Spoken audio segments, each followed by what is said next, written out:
Hello everyone, मेरा नाम अमित है। आज हम अपनी वीडियो सीरीज़ को आगे बढ़ाते हैं और हम बात करते हैं सेंट्रल टेंडेंसी की। सेंट्रल टेंडेंसी मतलब एक ऐसा नंबर बताएगा जो पूरी के पूरे सैंपल को रिप्रेजेंट कर रहा होगा। जैसे मैंने आपको पहले बताया था, पूरे क्लास में अगर 100 बच्चे हैं तो 100 बच्चों में से एक जो क्लास रिप्रेजेंटेटिव होता है, जिसको मॉनिटर कहते हैं। मॉनिटर जो होता है सब लोगों को रिप्रेजेंट करता है, तो वो एक सेंट्रल टेंडेंसी है। लेकिन वो तो क्वालिटेटिव डेटा हो गया, मैं क्वांटिटी के हिसाब से बोल रहा हूँ। तो हमारे पास क्या होगा, कुछ क्वेश्चंस हो गए, एक क्वेश्चन होगा, उसको मैं सॉल्व करके बताऊंगा कि कैसे सेंट्रल टेंडेंसी निकालते हैं। हमें उससे पहले ये जानना ज़रूरी है कि कितने तरीके से हम मेज़र करते हैं। बेसिकली 3 तरीके से हम मेज़रमेंट होती है। 3 कौन कौन से तरीके हैं? पहला तरीका, जिसको हम कहते हैं फर्स्ट ऑर्डर। दूसरा सेकंड ऑर्डर और तीसरा थर्ड ऑर्डर। इन तीनों को मिलाकर के हम किसी भी डेटा का मेजरमेंट कर सकते हैं। पहले ऑर्डर में हम क्या करते हैं, सेंट्रल टेंडेंसी निकालते हैं। सेंट्रल टेंडेंसी सेंट्रल टेंडेंसी का मतलब वही है, mean, mode, median, harmonic mean, geometric mean. मतलब एक रिप्रेजेंटेटिव फिगर निकालना है मुझे, कोई भी एक नंबर निकालना है जो सब सीरीज को बराबर बराबर डिनोट कर रहा है। सेंट्रल टेंडेंसी पहले ऑर्डर में आती है। सेकंड ऑर्डर का अगर मैं मेजरमेंट की बात करूं तो सेकंड ऑर्डर में हम क्या करते हैं, इसमें हम डिस्पर्जन निकालते हैं। तो हमारा अगला काम क्या रहेगा सेंट्रल टेंडेंसी निकालने के बाद? डिस्पर्जन निकालना, डिस्पर्जन को सीखना। डिस्पर्जन का मतलब है कितना ज़्यादा फैली हुई है वो सीरीज़ कितनी फैली हुई है। और तीसरे ऑर्डर में मैं ये बताऊंगा, और इस तरह से मेज़र करेंगे हम कि स्क्यूनेस क्या है, कुर्टोसिस क्या है। इसमें ग्राफ का यूज़ होगा और अलग अलग कर्व ये बताएंगे कि सीरीज़ कितनी ज़्यादा एवरेज के करीब है, कितनी उसमें पीक है, कितनी वो इक्वली डिस्ट्रीब्यूटेड है या अनइक्वली डिस्ट्रीब्यूटेड है। ये हम तीसरे ऑर्डर में करेंगे। तो मेजरमेंट करने के 3 बेसिक मेथड हो गए ब्रॉडली। पहला, हम सेंट्रल टेंडेंसी निकालें। दूसरा, हम डिस्पर्जन निकालें। और उसके बाद फिर स्क्यूनेस और कुर्टोसिस निकालें। तो आज हम सेंट्रल टेंडेंसी करते हैं। सेंट्रल टेंडेंसी के कितने मेथड्स होते हैं मैं आपको ये बताता हूँ। तो सेंट्रल टेंडेंसी सेंट्रल टेंडेंसी के बहुत सारे मेथड्स हैं। जैसे मैं अर्थमेटिक मीन निकाल सकता हूँ, मैं ज्योमेट्रिक मीन निकाल सकता हूँ, मैं हार्मोनिक मीन निकाल सकता हूँ, मैं क्वाड्रिक मीन निकाल सकता हूँ, या मैं मीडियन निकाल सकता हूँ। इसके अलावा मैं मोड निकाल सकता हूँ। इसके अलावा मूविंग एवरेज निकाल सकता हूँ मूविंग एवरेज निकाल सकता हूँ। इसके अलावा मैं प्रोग्रेसिव एवरेज निकाल सकता हूँ, या फिर मैं कंपोजिट एवरेज निकाल सकता हूँ। तो बेसिकली ये जो पहले के 4 हैं, इन चारों को हम मैथमेटिकल एवरेज कहते हैं। Mathematical average. ये जो बाकी के 3 हैं, बाकी के 2 हैं मीन एंड मोडियन। ये मीन एंड मोड, ये बेसिकली सेंट्रल टेंडेंसी का वो पार्ट है जो हमें क्या बताता है, लोकेशन बताता है। तो ये क्या है, पोजिशनल एवरेज भी हम इसे कहते हैं। ये पोजीशन बता रहा है। ये मैथमेटिकल एवरेज है, ये पोजीशन बता रहा है। और जबकि ये बिजनेस एवरेज, इसको हम कॉमर्शियल एवरेज या बिजनेस एवरेज भी कहते हैं, क्योंकि ये वहाँ पर ज़्यादा यूज़ होता है। तो हमारा स्कोप आज की वीडियो का ये रहेगा कि सेंट्रल टेंडेंसी में अर्थमेटिक मीन हम कैसे निकालें। अर्थमेटिक मीन जो हम निकालेंगे, वो हम पहले ये देखेंगे कि डेटा मुझे जो दिया गया है वो नॉर्मल सीरीज़ दी है, या मुझे वो डिस्क्रीट सीरीज़ दी है, या फिर मुझे वो डेटा कंटिन्यूस सीरीज़ में दी गई है। उसके अनुसार मैं अपने फॉर्मूलाइज वगैरह लगा के एक नंबर निकालूंगा जो उसका अर्थमेटिक मीन आएगा। अच्छा, 3 चीज़ों को करने के लिए 3 मेथड्स भी होते हैं। एक डायरेक्ट मेथड होगा। डायरेक्ट मेथड मतलब आप सिंपली एक फॉर्मूला लगा दोगे।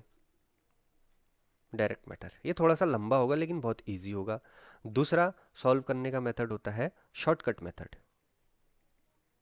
Shortcut method. और तीसरा होता है स्टेप डेविएशन मेथड। हालांकि हम जो ये निकालते हैं, हम इसको अपने सॉफ्टवेयर की मदद से आराम से निकाल सकते हैं। डेटा कंप्यूटर में डाला, एक्सेल में या मिनीटैब या स्टैट टूल में डाला, किसी में भी, और उसमें डायरेक्ट हमें सब कुछ मिल जाता है। लेकिन अगर हमारे पास पेन एंड पेपर है और उसकी सहायता से बेसिक समझते हुए हमें ये करना है, तो हमें ये जानना ज़रूरी है कि हमारा डायरेक्ट मेथड कैसे निकलता है, शॉर्टकट क्या होता है और स्टेप डेविएशन क्या होता है। डायरेक्ट मेथड में मैं डायरेक्टली मेज़र करूँगा, मैं उसमें फॉर्मूलेज नहीं लगाऊंगा। जो एक सिंपल सी प्रोसेस होगी एवरेज निकालने की, कि सब डेटा को जोड़ दो और जितने नंबर ऑफ ऑब्जर्वेशन मुझे मिले उससे डिवाइड कर दूंगा, तो डायरेक्ट मेथड से एवरेज निकल के आ जाएगा। शॉर्टकट मेथड में मैं थोड़ा सा लंबी कार्रवाई हो जाएगी। मैं एक नंबर को चूज़ करूँगा, सबको उस नंबर से घटाऊंगा, और जो आएगा फाइनली उसको ऐड करके अपने टोटल नंबर ऑफ ऑब्जर्वेशन से डिवाइड कर दूंगा, और उसमें ऐड कर दूंगा कुछ एक्स्ट्रा चीज़ जिसे हम एज्यूम मीन कहते हैं। ये भी बताएंगे, ये भी देखेंगे आज। इसके अलावा एक और मेथड होता है जो होता है स्टेप डेविएशन। ये इससे भी छोटा मेथड होता है, इसकी बात भी करेंगे। तो आज हम ये देखते हैं, एक मेरे पास सपोज ये एक क्वेश्चन दिया गया है कि मील निकालना है। तो मेरे पास ये क्वेश्चन है, मेरे पास क्या दिया है, बेसिकली ये रोल नंबर दिया है, रोल नंबर, और ये दिए हैं मार्क्स, रोल नंबर 1 2 3 4 5 6 और मार्क्स। तो ये जो रोल नंबर है फ्रीक्वेंसी नहीं है। इसका मतलब ये जो डेटा मुझे दिया गया है, पहली बात ये समझना है कि ये नॉर्मल सीरीज़ है, नॉर्मल सीरीज़ है। तो मैंने देख लिया ये नॉर्मल सीरीज़ है। अब इसको सॉल्व करने के क्या तरीके हैं। जितना ये मेरे पास रोल नंबर वाले जितने भी ये ऑब्जर्वेशन दे रखे हैं, मुझे कुल मिला के 10 ऑब्जर्वेशन दे रखे हैं। 10 ऑब्जर्वेशन का मतलब क्या हो जाएगा, इनको मैं सम करूंगा और ऑब्जर्वेशन को n से डिनोट करते हैं, तो n इज इक्वल टू 10 आ जाएगा। हम इसको ऐड नहीं करेंगे, इसको ऐड इसलिए नहीं करेंगे क्योंकि ये हमें फ्रीक्वेंसी नहीं दी है। अगर ये मुझे फ्रीक्वेंसी दी रहती तो ये सीरीज़ डिस्क्रीट सीरीज़ कहलाती। तो n इज इक्वल टू 10। उसके बाद ये जितने मार्क्स हैं उन सब को मैं ऐड कर दूंगा। अगर मार्क्स को मैं x रिप्रेजेंट करता हूँ, कैपिटल X, तो इसका मतलब है मुझे क्या करना है, सिग्मा ऑफ x करना है, अगर मैथ्स की भाषा में बोलूँ तो। और सिग्मा ऑफ x कितना होगा, इन सब को मैं जोड़ दूंगा और इन सब को जोड़ करके आएगा लगभग 540। तो सिग्मा x कितना आ गया, 540। n मेरे पास कितना है, 10। तो इससे आराम से मैं मीन निकाल सकता हूँ।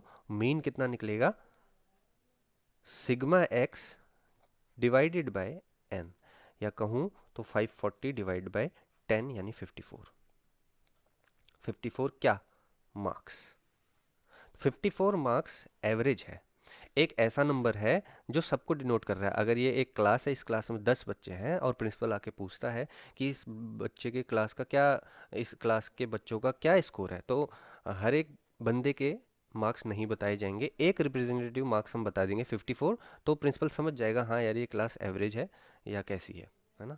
अब इसी को ही अगर मुझे शॉर्टकट मेथड से करना हो, ये तो था मेरा direct method, this was my direct method. Direct क्यों, क्योंकि इसमें मैंने ज़्यादा फॉर्मूले का यूज़ ही नहीं किया है, डायरेक्ट मेथड। अब अगर मेरे को इसको शॉर्टकट मेथड से निकालना हो तो मैं क्या करूँगा। शॉर्टकट मेथड के लिए मैं इस डेटा को एक बार फिर से कॉपी कर लेता हूँ, पूरा का पूरा कॉपी, और इसको यहाँ पर कर देता हूँ पेस्ट। ठीक है, ये मेरे पास दिया था x, जिसको मैंने x माना था, और ये था मेरा रोल नंबर, रोल नंबर। अब अगर मुझे शॉर्टकट मेथड यूज़ करना है, शॉर्टकट मेथड के लिए मैं क्या करूँगा, इनमें से कोई सा भी एक ऐसा नंबर ले लूँगा जो मुझे ऐसा लगता है कि इनका रिप्रेजेंट कर सकता है। कुछ भी ले सकते हैं, लेने को मैं कुछ भी ले सकता हूँ, मैं 60 ले सकता हूँ, मैं 58 ले सकता हूँ, मैं 78 ले सकता हूँ, लेकिन मैं क्या ले रहा हूँ, इनमें से कोई भी ले सकते हैं, तो मैं 50 ले लेता हूँ। लेट अस सपोज 50 मैंने ले लिया, तो मैं एक नेक्स्ट कॉलम बनाऊंगा। इस कॉलम में मैं ऊपर से क्या हेडिंग दूंगा ये अभी छोड़ देते हैं, क्योंकि हम ये बाद में देखेंगे, क्योंकि हेडिंग देना बड़ी बात नहीं है, जो जो हम प्रोसेस करते हैं वो हम हेडिंग दे देंगे। हम क्या करेंगे, हर एक नंबर को इस 50 में से घटा देंगे। तो 50 मेरा क्या है, एक तरह से देखा जाए तो एज्यूम्ड मीन। मैंने मान लिया है कि मेरा जो एज्यूम्ड मीन है, मान लिया क्या है, मेरा जो एज्यूम्ड मीन है वो है 50। इसका मतलब है मैंने मान लिया है कि इसका जो मीन आ रहा है वो 50 आ रहा है। तो मैं ये देखूंगा हर एक नंबर से 50 कितना दूर है, कितना डेविएट कर रहा है, तो मैं हर एक नंबर से 50 को घटाऊंगा। तो मेरा जो कॉलम बनेगा 40 माइनस 50 इज इक्वल टू -10। ठीक इसी तरह से मैं सबको घटाऊंगा तो आएगा 0, 5, 28। ठीक इसी तरह से ये आ जाएगा आपका 8, ये आ जाएगा आपका 10, 23, -15, -7 और -2। जब मैं इन सब को ऐड करूंगा, जब इन सब को मैं ऐड करूंगा तो देखिए क्या आता है, वो आता है 40। दरअसल मैंने जो ऊपर लिया है, ऊपर मैंने क्या किया, ऊपर मैंने किया कि हर एक नंबर को 50 से घटा दिया। यानी एक तरह से मैंने देखा x जो कि एक नंबर था, x में से मैंने 50 को सब्ट्रैक्ट किया है और इसको मैंने एक पर्टिकुलर नाम दे दिया। इसको नाम मैं d दे देता हूँ, d, स्मॉल d। तो हम हमेशा जब स्मॉल d यूज़ करेंगे तो समझ जाएंगे कि स्मॉल d मतलब क्या है, हर एक नंबर से वो एज्यूम मीन को घटा रखा है, तो स्मॉल d। और बाद में क्या किया, इस स्मॉल d का मैंने सम कर दिया, तो मैं क्या कहूँगा, summation of small d is equal to 40। तो ये एज्यूम्ड मीन 50 था, समेशन ऑफ d मेरा 40 है और नंबर ऑफ ऑब्जर्वेशन मेरे 10 है। और इसमें क्या करेंगे, हम सिंपली एक फॉर्मूला लगाएंगे। फॉर्मूला क्या होगा, मीन मुझे निकालना है, मीन को मैं x बार से रिप्रेजेंट करता हूँ, इज इक्वल टू कैसे निकलेगा, एज्यूम्ड मीन में मैं जोड़ दूंगा ये चीज। तो एज्यूम मीन मेरा क्या था, 50 प्लस सिग्मा डी, अभी जोड़ के कितना आया, 40, डिवाइडेड बाय टोटल नंबर कितने थे, 10, यानी 50 प्लस 4 यानी 54 क्या मार्क्स इसका एवरेज आया। इससे पहले भी देखिए दूसरे मेथड से 54 आया था, इससे भी 54। अब आप ये सोचेंगे कि पहला वाला मेथड में एकदम तुरंत आंसर निकल गया, दूसरे वाले मेथड की करने की क्या ज़रूरत। वो ये ज़रूरत है कि अगर ये डेटा बड़े होते और ज़्यादा बड़े होते, थोड़े से और कॉम्प्लिकेटेड होते जो हम आगे देखेंगे, तब हम डायरेक्ट मेथड से करना हमें लंबा पड़ जाएगा, क्योंकि इन सब को जोड़ना एक टिपिकल टास्क है इनको जोड़ने के अलावा। ठीक है, तो इसको हम और तरीके से आगे देखेंगे अपने नेक्स्ट वीडियोस में। आज के लिए मेरे ख्याल से इतना काफ़ी है कि हम मीन कैसे निकालते हैं। थैंक यू सो मच, बने रहिए।